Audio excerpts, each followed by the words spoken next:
Hello and welcome. This is the Calm Power program, and I'm Dr. Roger Goddard, and we are on a journey together in order to have us fulfill the meaning and purpose of our lives, to live without all the stress and anxiety and worry and fear that takes us over.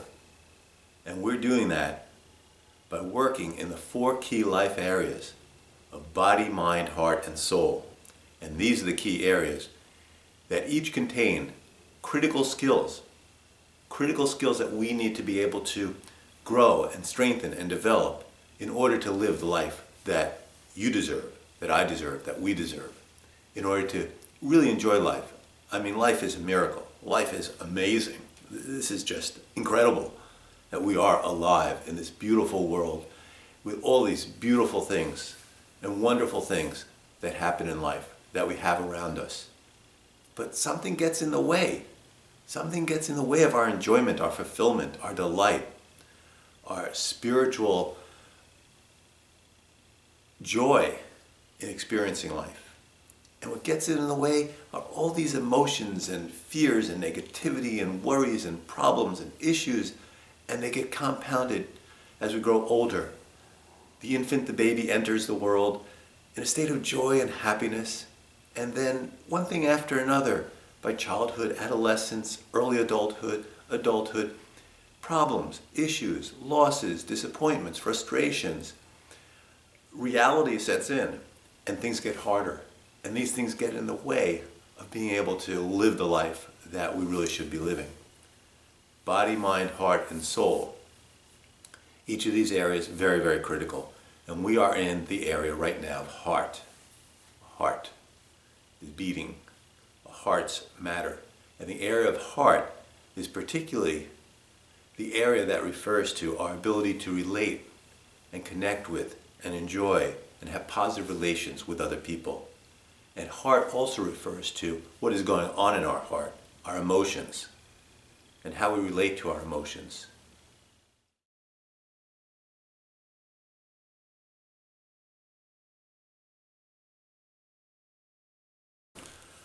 Okay, we're moving right along here. We are up to people power number 4, self-assertion. Wow, self-assertion. This is one of the most important health power skills, calm power skills, heart power skills, people power skills you can imagine. Self-assertion is life-changing. See, it's the old story of the 3 bears. Some people are like the Papa Bear, and they're mean and they're aggressive, and they kind of, they don't just get assertive or ask people for what they want, but they get aggressive or insulting or demeaning or critical or distancing. And they kind of come on very, very strong in terms of getting what they want. Other people are like the Mama Bear, and they're too soft, and they're too passive, and they're frightened. And they're frightened about conflict, and they don't want to get into anything bad, so they're under-assertive, and they forget about their needs. Self-assertion involves being, like, I guess, the baby bear, to be good and balanced in terms of asking for what we want. And self-assertion is life-changing with husbands, wives, boyfriends, girlfriends, sisters, brothers, aunts, uncles, mothers, fathers, sons, daughters, co-workers, supervisees, supervisors, bosses, enemies, friends, you name it. Self-assertion is a powerful, powerful way to ask for and get what you want, what you need from other people in all sorts of different circumstances, in a way that respects them, in a way that's strong, that's not aggressive. Aggressive people, well, they can assert themselves, they can kind of demand of other people, intimidate other people, use another person's, use your self-esteem against you in order to manipulate you to do what they want, and they'll win a lot of battles, but they're going to lose the war. People will get passive-aggressive, people will turn against them, people will get upset about this, and they don't want to be humiliated anymore. And so sooner or later it will bite them back. Under-assertive people really feel overburdened, they feel overwhelmed, they feel out of control. They feel as though they don't have a way to talk to other people. They're scared of the conflict because they don't want to have somebody get mad at them or get angry at them. Self-assertion gives somebody who's too aggressive, or somebody who is too passive, a perfect middle ground for being strong and powerful and asserting what they want, asserting what they need. Self-assertion is life-changing. Self-assertion involves S for specifics, U for understanding, R for repetition, can't quite do an R, and F for firmness, or find a compromise. S for specifics. The more specific we are about asking for the exact action, behavior, or words we want to see from somebody else, the more likely we are to get it. The more specific we are about asking for the exact action, behavior, or words from someone else, the more likely we are to see it. I repeat it because it's so important. When we say to a child, be good, be strong, be nice, be kind, it's not as helpful, it's not as definite as telling them exactly what kind of behavior, what kind of words, what kind of tone we want from them. The make-believe example that I use to explain the power and the importance of specifics is when my wife asked me to clean the bathroom. I say, sure honey, I'll be happy to. And I march on in there. I say, this place is really a mess, it's a wreck. My daughter's, clothes are on the floor and everything's scattered around and it's all a mess. So I pick up the clothes off the floor, I put it in the hamper, I put the toothbrushes back in the toothbrush rack, and I straighten it out and put the towels on the rack and straighten them out nice and beautiful. And I put the sink in order, maybe I kind of rinse it down once or so, and the place looks great to me. I say, honey, I did it, clean the bathroom. And she says, oh my God, thank you, hubby, so much. You're so wonderful. You do so much around here. You're so great. And I say, shucks, it's nothing. It's fine. And then, a few hours later, there's pots and pans being thrown and there's screaming. And my wife says, the bathroom it's filthy, it's disgusting. I thought you said you cleaned it. And I say, well, it looked clean to me. And here we have a good example, it's a make-believe example only, of a word that we think is very specific, like clean, could have a very different meaning to a woman than a guy, to my wife than myself. But if she had said, honey darling, could you clean the bathroom by mopping the floor, taking a sponge, taking some Comet, cleaning out the sink, cleaning out the bathtub, soft scrub, don't want to scratch the porcelain, Windex the mirror, clean everything, then I'd know exactly what she wants. It's specific, it's clear, and that would be fine with me. I'd be able to do that. So very often when we ask for other people, could you be more caring? Could you be more supportive? Could you be nicer? It's not as helpful or specific as, could you lower your voice to this level? Could you say that by using these words? Can you take out the garbage in the next 5 to 10 minutes? Could you help me take in the things from the car right now? The more specific we are, the more likely we are to be able to get the other person to respond to exactly what we want. To be clear. Particularly helpful with children, because children very often, they're in their own world, there's 1,000 different things going on. And so when we say to children specifically what we want, we plant self-talk, the words in their heads, to be able to guide them, to be able to focus them on what has to be done. So S, specifics, critical. U, show your understanding. Show your understanding of the other person's thoughts, feelings, where they're at. It's life-changing. I learned this the hard way. One time, years ago, I was in the local city, which my local city is New York City. I bought a little trinket in a store, and it was $5.23. And I took my little trinket home, and it was, put it on my shelf, and I liked it. And the next month, I get the credit card bill, and it's for $523. So I call up the credit card company, and they say, well, you got to call the store, and you got to work it out with the store. And I call the store, and they say, okay, fine, yeah, we made a mistake, and we'll change it. We see that, and they change this, that, and fine, all taken care of, all good to go.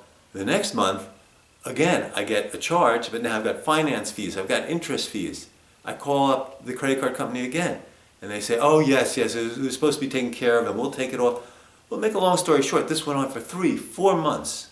By the 4th month, this nice, sweet psychologist you see in front of you was maybe a little bit of a raving maniac, saying, look, there are charges on charges and finance fees on the finance fees and the late fees and this and that, and there's still $523 that's compounded, and now, it's never been taken off, and this and that. I'm a little bit, coming on strong to this poor woman on the other side of the phone, and she says to me, I'm looking at all the times you called, and all the times that, people told you that this would be taken care of and it was never taken care of. No wonder why you're feeling so angry. No wonder why you're so upset about this.